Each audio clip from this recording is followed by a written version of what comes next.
As last week unfolded, I found myself struggling to cope. It seemed that all the traumas of the past 12 months started exerting a terrible gravitational pull on my mind.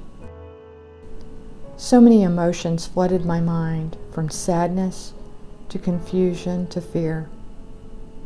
I felt so helpless and alone. Rather than trying to numb my emotions or distract myself, I started by simply acknowledging what I was feeling. I named each emotion one by one. Hello, sadness, I feel you. Hello, anger, I feel you. Hello, terror, I feel you. Maybe it sounds odd, but this helped me very much. I felt reassured somehow.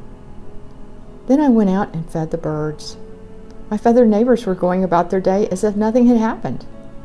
They were far more concerned with finding something to eat, and I felt better in knowing that I could offer some hospitality to them.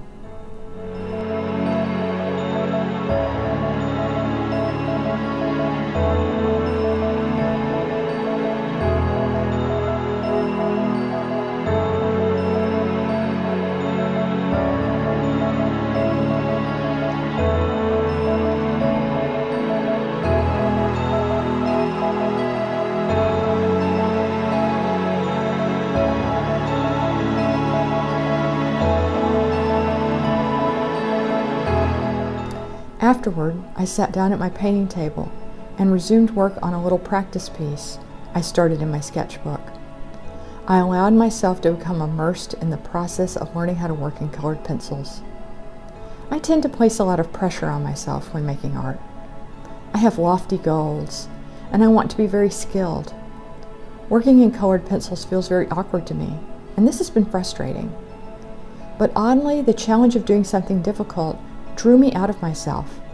I actually felt stronger and more resilient.